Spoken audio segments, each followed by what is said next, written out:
čo sa zrodil Arsenal. Koľko som to odvtedy pobehal. Na začiatku mohli sme mať tak 17, keď osud spojil naše cesty, dlho nás nevedel nájsť. Bio a Dapa a Bio napísali prvý text a nebol zrovna špičkový, však to ani netvrdíme. Aj tak sa celkom ujal, celkom chytil, a je to stres, čo povieš. Cestovo na prvý koncert do nuty a prvý battle, a ja mám v krvi battle. Na to, že sme v hre cca pol rok, tak celkom drvíme to. A mám už kopec výher na konte, dal som kopec skalpov, každý druhý skal môj chcel. Veľakrát som mal chuť na to, ale jebať, čo má bežať, nenehaj stáť. My máme ešte toľko plánov, ale jebe nás čas. A ty jebeš na nás, lebeš vo vlastnom revíri. Ubehlo zo pár týždňov, nový názor zmenili. Spravili sme demo, natočili prvý klip a zdá sa, že nám vychádzajú úmysly. Tak čo povedia teraz skurvisy? Solo EP, aj to mám za sebou v 19-ke. Je mi jedno, čo si myslia, nevrátim sa, nejdem naspäť. Tak nech kľudne ďalej vie naša zástava, lebo oheň a lat, ten je silnejší jak pád kráľa.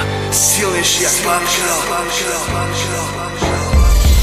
Hej brácho, je to stres a tá Nitra je nám spriaznená. Už ani neviem koľkokrát tam mali na koncerte Arsenal. Pamätáš, jak nás prelud povlačil cez všetky diskotéky. Máme na konte pár textov, pár výpovedí, jeblo pripomienky, ale aj trochu rešpektu ako cenu za neuskutočnenú vendetu. Pár plusov, lebo sme tí kokoti so štýlovým vkusom na hudbu. Rímy a beaty, ktoré ťa prinútia skočiť cez palubu. A tak brázdime cesty a RZ nikdy nespí. Sme štýloví a presní, hlavne nemáme limit, presne tak jak vesmír. Tak si to vypočuj podľa toho, jakú náladu máš, lebo na každý stav my máme záplavu fráz. Všetko to boli krásne chvíle, ale ja viem, že ešte krajšie čakajú nás. Dovolal by som ti predstavil náš tým, výsledok našej snahy 2008. Môžeš to odmúčnať.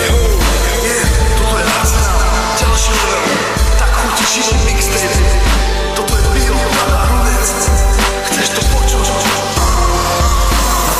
Život, všetky emócie a zážitky, smutné, šťastné, som vážne rád, že sa mi naskytli. Som vyrovnaný, spokojný, sme mladí a hladní, sme tak slobodní, lebo môžeme iba račiť, ale čoraz viac miest za nami, viacej lokálov, pár ľudí sme spoznali, my stovky nás poznalo, za nami kopec spálenej zeme, vypitých fliaže, tak si čas krátime, kým takto neprichytí nás. Stále viac otázok, problémov, zázemí tomto, veľa kvapiek, potu, krvi a spálených jointov, adrenalín, bitky a potičky, ani bez toho sa občas situácie neopišli. Prehýrených peňazí za pičoviny, keby som ja chcel, tak z pamäti nevylovím ich. Ale OK, som v pohode, môj tým je v pohode, všetko ak má byť, odpočívať budeme až hrobe. Od malička som bol ten súťaživý typ, keď mi dáš 1000 prekážok, viem, že zvládlim ich. A odkedy sa v hodinách sype náš spoločný piesok, viem, že Dapa bez teba nie som, lebo vždy si mi podal ruku, keď som zakopol. A som tak skurvene hrdý, že palíme tie kluby na popol. Toto je jedna z najkrajších životných etáp, aké som kedy mal, tak mi povedz, do ti chrbát, keď sa jebeš na prístav, ha? Sme pojebaná dvojka jak pap a mat. Snad to dlho nepotrvá, kým vyraž harda. Tak, Bio ide hore, Rudec ide tiež, len Dapa je furt ten istý mizerný, ale čistý šéf, haha. Čakám, kým zistíš, kam patríme. Toto je Arsenal, náš tým, čekuj, keď sme na majku. Do piče, hrali sme už nejakom South Parku. Zbláznené GPS a cesty jak z hororu. Triezvy na koncert, len je ďalšie kolo už. Chcel som len povedať, že môžem dať milión featov, ale nikdy si nedám záležať tak jak s týmto.